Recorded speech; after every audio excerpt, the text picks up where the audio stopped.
Hey there. So as you may know, last year I became overwhelmed by the desire to learn how to knit socks with a circular sock knitting machine. And today I want to show you how deep the rabbit hole goes. It's like surgery.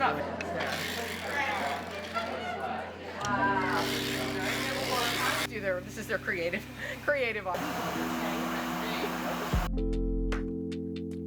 Hey there, I am Felicia from SweetGeorgia and the School of SweetGeorgia, and since July 2022, I have been learning to knit socks on the Erlbacher Speedster circular sock knitting machine. It has been an amazing way to play with hand-dyed yarns and to see the colors that we dye come to life in actual knitted items. And every day I'm learning more and more about what it takes to make a good sock. And in a time when we seem to replace our electronics every couple of years, it is so fascinating to me that these CSM machines have existed for over 100 years, and many of these 100-year-old machines still work and still make socks. Now, entering a new hobby or community can feel very intimidating.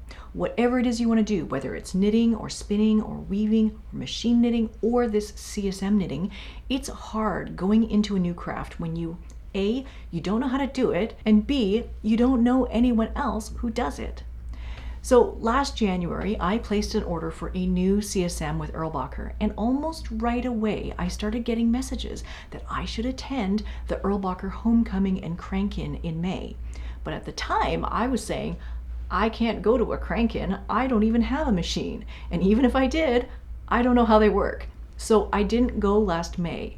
But this May, I finally decided to go to the Erlbacher Homecoming, and I have so much I want to share with you about the trip and why I think you should go.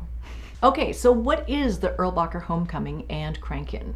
Now, this is an annual event that is hosted by Erlbacher Gear and Machine Works, the company that makes the Erlbacher knitting machine.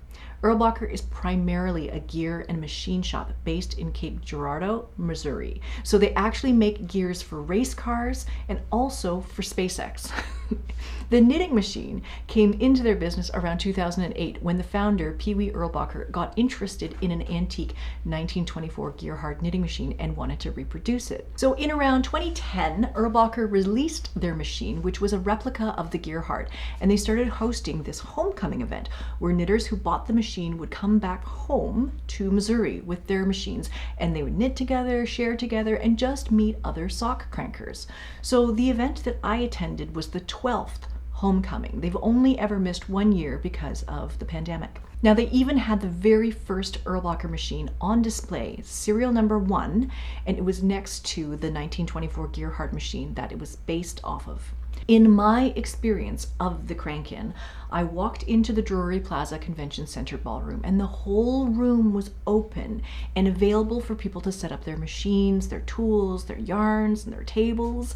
There was about 105 knitters signed up for the Crank-In, and you can see different groups of people sitting together, making almost like these little neighborhoods.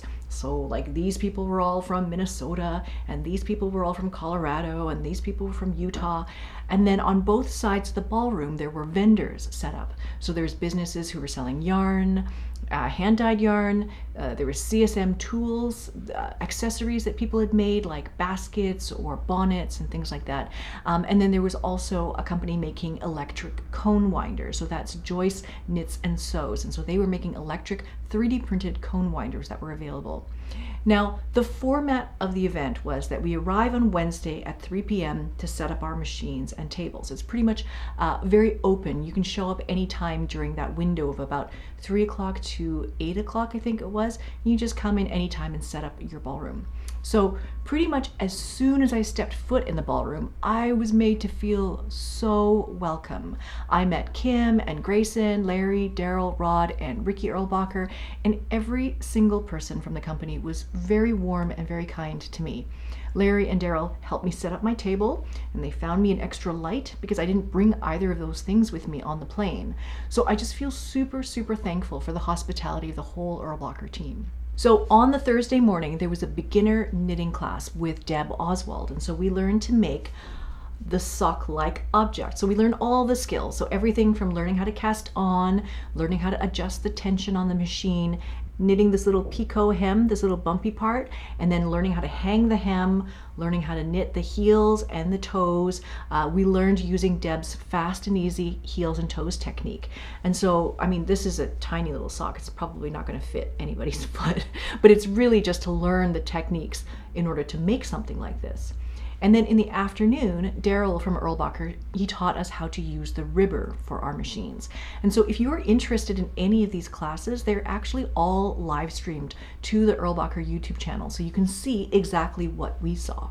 Then on Friday and Saturday, there were demos that were happening pretty much every hour by different knitters. So some demos were hands-on techniques like how to graft a toe or how to knit a roll top sock, and others were more like show and tell. And there was one by Pat called Creating with Tubes demo that I encourage you to check out that demo. It was awesome and sparked so many ideas for me of things to make with the sock knitting machine that aren't actually socks. You can make full garments with this machine. So I'm really interested in that. So again, all of these demos were also live streamed and you can watch them on YouTube. So if you were at the event but you were not taking the class or demo, you could spend the entire time in the main room knitting socks. And some people were very productive and knit a ton of socks, including finishing with the toes. Me, I spent the majority of my time either in classes or talking to people, so I didn't actually knit a lot, but I did manage to make a couple of socks. Also on Friday, Grayson and Larry from Erlbacher shuttled us to the Erlbacher machine shop so that we could get a tour of how the machines are made. So Grayson walked us through all of the different parts, like where the cylinders are cut, how the powder coating is put on the machines. It's all really quite amazing. She also showed us the race car parts and the gear, these big gears for rockets and things like that. And so going through the tour and seeing all the bits and pieces of how it comes together, you really get a sense for why the machines take time to create and also how much is involved in the production. Finally, I had to leave the Crank-In early on Saturday to get home to my family, so I missed the last day. But let's just for a minute talk about the travel aspect. Now, I am in Vancouver, Canada, and Erlbacher is in Cape Girardeau in Missouri. In order to get there, I flew from Vancouver to Toronto, which was about 5 hours, then from Toronto to St. Louis, which is about 2 hours, and then I rented a car to drive about 2 hours from St. Louis to Cape Girardeau.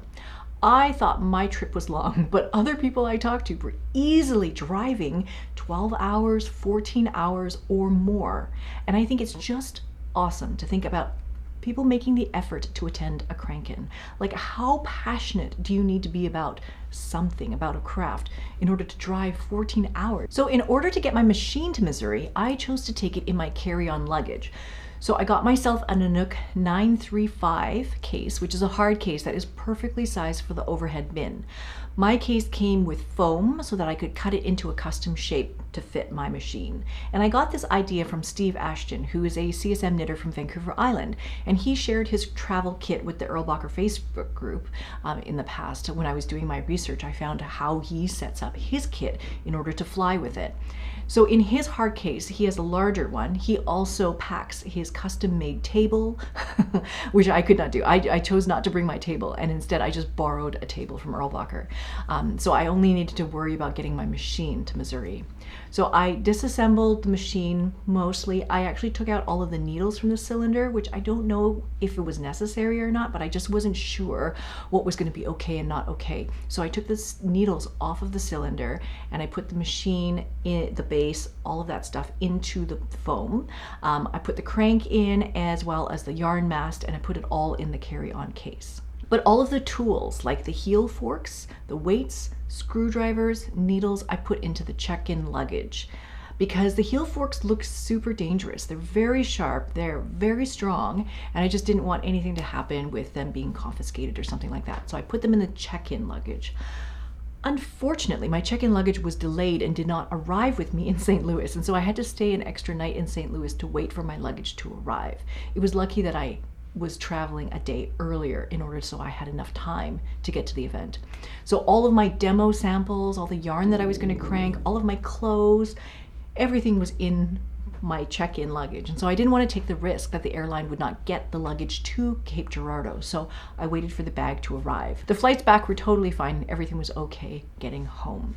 But everyone was very, very kind and generous when they heard that my baggage did not arrive. They're like, oh, we can lend you stuff. Don't worry about it. Everything's going to be okay.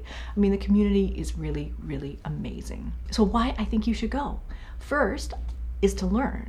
I think over the past year, I've learned everything that I know about CSM knitting by reading books, watching videos, researching on the internet and finding little PDFs everywhere, and then just practicing over and over at home by myself.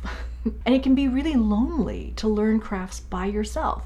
So if you have a win, who do you share it with? If you have a failure, how do you learn how to fix it?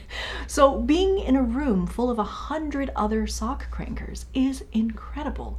The knowledge and the experience in that room was amazing. And being able to learn by looking over someone's shoulder or by sitting with them while they demo something was so helpful.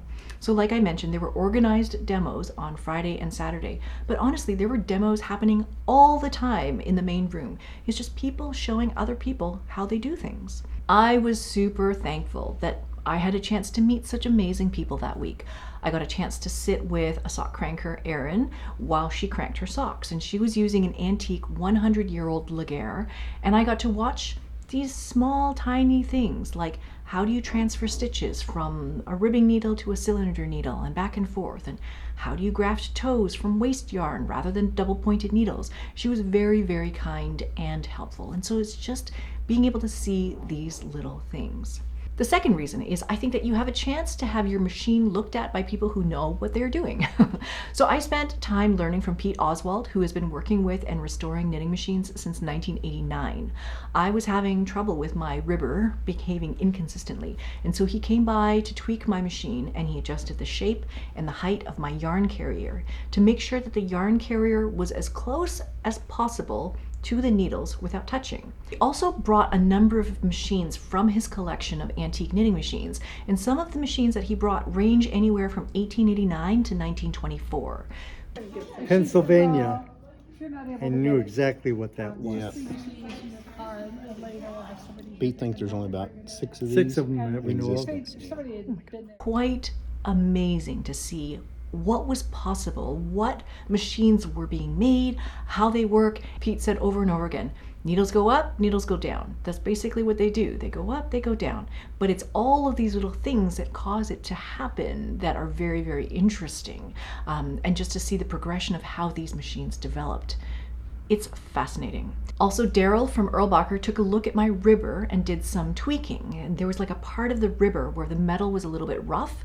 And so the knitting that was being knit into the tube was getting caught on those rough spots. So he smoothed it out for me in this mini machine shop that they had built in the corner of the main room. And so in this corner, there was a whole bunch of tools and that they had brought from the main machine shop to help fix and repair and restore people's machines. So I feel like this was worth the price of admission, just being able to have your machine looked at and checked out and make sure it's all in good functioning order. Now, if you think that you're not ready to go to the Erlbacher Crank-In because you don't have a machine or because you don't know how to knit, guess what? They have that covered too. There were actually some people who had ordered machines and they picked them up at the Crank-In. They were taking them out of the box for the very first time at the event. So there was another corner of the room that was dedicated to the knitters who were starting from zero.